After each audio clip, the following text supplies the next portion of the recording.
Selamat petang, salam sejahtera. Ini isu yang paling hangat untuk hari ini. Ada netizen yang memberikan SMS ataupun message kepada saya. Mereka kata, Anwar Ibrahim akan bentangkan budget 2023 pada 24 Februari.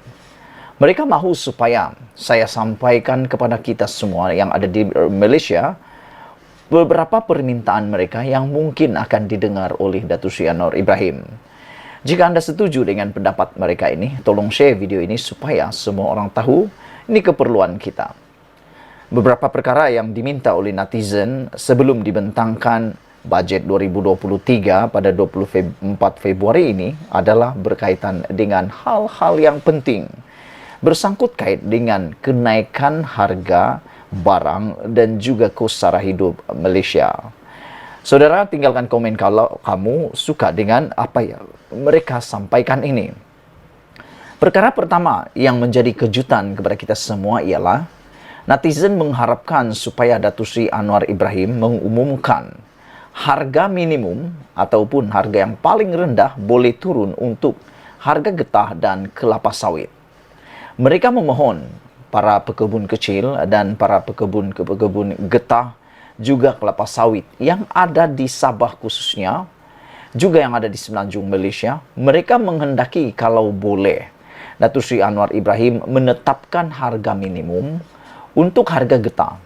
Ini bagi membantu para peneroka getah dan juga peneroka kelapa sawit menangani kes kenaikan harga barang dan juga kenaikan kos sara hidup. Mereka kata, harga barang sekarang dengan harga barang 5 tahun yang lepas sudah tidak dapat disamakan lagi. Kalau dulu ada RM10, boleh membeli 1 troli barang. Tetapi pada hari ini, dengan wang RM10, Anda hanya dapat makan sepinggan mangkuk pula, sepinggan nasi, juga secawan air, sudah habis RM10.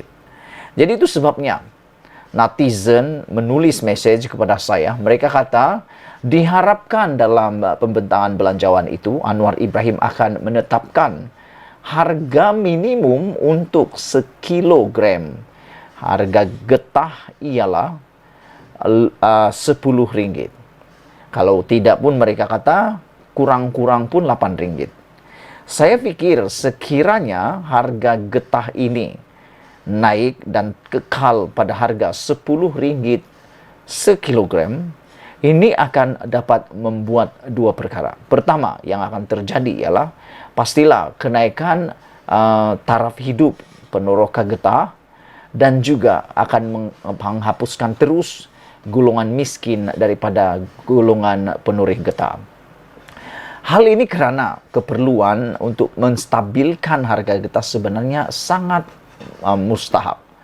Memandangkan keperluan getah sebenarnya sentiasa mendapat perhatian atau permintaan yang tinggi di seluruh dunia. Memandangkan bilangan kenderaan makin bertambah-tambah. Oleh sebab itulah mereka kata, mengapa harga getah tidak dapat distabilkan. Jadi netizen yang memberikan message kepada saya, mereka kata, mereka mahu kalau Datuk Seri Anwar Ibrahim dapat mempertimbangkan harga getah pada harga minimum RM10 sekilogram. Kalau itu terjadi, mereka kata, ini akan dapat menjamin dan dapat membantu bukan sahaja meringankan kehidupan rakyat, tetapi dapat terus mengubah status kehidupan mereka. Selain itu, kata mereka, hal yang kedua yang akan berlaku ialah golongan muda yang tidak berminat menjadi petani, khususnya penoreh getah, akan dapat beralih dan mengubah prospek dan pemikiran mereka terhadap getah. Kalau harga getah RM10 sekilogram, mereka kata akan ramai anak-anak muda yang tidak akan melarikan diri lagi ke bandar. Jadi dengan ini, getah atau tanah tidak akan terbiar. Selain daripada itu, peningkatan harga getah juga akan dapat menarik minat golongan muda untuk tinggal terus di kampung dan tidak menyebabkan berlakunya pengangguran sama ada di bandar maupun di kampung. Dengan harga getah yang tinggi, pastilah sesiapa pun akan dapat manfaatnya. Apa pendapat kamu semua? Adakah Anda setuju dengan message daripada netizen ini? Yaitu, mahu kalau harga getah ditetapkan pada harga RM10 sekilogram. Kalau Anda setuju, tanda like. Tekan butang like dan subscribe. Kedua, yang netizen mahukan dalam pembacaan budget yang akan dibentangkan pada 24 Februari ini ialah mereka mahu kalau harga kelapa sawit juga distabilkan pada harga minimum sekurang-kurangnya RM1.200 setan.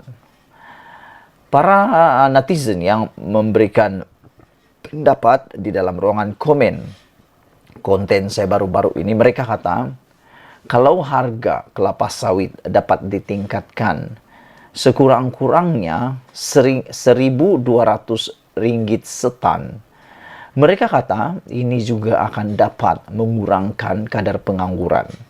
Tidak ada lagi golongan belia maupun golongan orang ramai yang tercari-cari pekerjaan di bandar maupun di luar bandar. Mereka tidak akan hanya bergantung pada pekerjaan di kilang maupun kerja-kerja dalam swasta ataupun kerajaan semata-mata. Bahkan kata netizen, kalau harga kelapa sawit dikekalkan RM1.200 sekilogram, mungkin bukan sekadar peneroka biasa yang akan mula meneroka, tetapi para pejabat awam, pekerja swasta juga akan mengambil peluang bekerja pada hujung minggu untuk mendapatkan atau menambahkan pendapatan mereka. Jadi oleh sebab itu, mereka kata ini akan dapat membantu kerajaan, meringankan beban rakyat dan juga meningkatkan taraf hidup rakyat Malaysia dan dapat mengimbangi peningkatan harga barang, juga peningkatan kos sara hidup. Mereka kata dengan bantuan-bantuan bersifat sementara yang one-off, seperti bantuan sara hidup, bantuan susah dan sebagainya, mereka kata apalah sangat itu. 500 hari ini kalau diberi, sekali jalan di supermarket, pulangnya tak tahu apa dibawa pulang. Jadi mereka kata itu tak berguna sangat. Hanya one-off dan tidak akan berkekalan. Jadi, yang berkekalan sebenarnya menurut netizen ialah apabila pendapatan mereka dapat meningkat untuk setiap bulan. Ini baru dapat mengekalkan, dapat membantu mengeluarkan mereka daripada masalah kemelut kenaikan kos sara hidup. Jadi saudara-saudara sekalian, adakah Anda juga bersetuju dengan cadangan netizen supaya dalam budget 2023 yang dibentangkan pada 24 Februari ini, dimasukkan beberapa perkara kejutan ini. Seperti yang saya sudah nyatakan sebentar tadi, yaitu dinaikkan harga getah untuk sekilogram sekurang-kurangnya RM8 atau paling bagus RM10 sekilogram. Yang kedua, netizen kata, lebih baik Datuk Seri Anwar Ibrahim meluluskan harga kelapa sawit untuk setan ditetapkan harga minimum sebanyak RM1.200. Dan mereka kata, kalau dua perkara ini Datuk Seri Anwar Ibrahim dapat dilakukan oleh Datuk Seri Anwar Ibrahim, mereka jamin, mereka kata, apapun isu yang melibatkan Anwar Ibrahim, bagaimanapun masalahnya atau apapun yang berlaku, rakyat akan menyokong Datuk Seri Anwar Ibrahim. Tak pedulilah kata mereka, kes is king ka, tak apa kes is king ka. Yang penting kata mereka, kehidupan netizen rakyat Malaysia dapat dibantu bagi menangani dan mengimbangi kenaikan harga barang dan kos sara hidup. Sebelum kita berpisah, mohon kiranya Anda tekan butang subscribe untuk mendapatkan isu-isu terkini daripada channel saya ini. Tinggalkan komen kamu, share video ini, kita jumpa lagi. Bye-bye.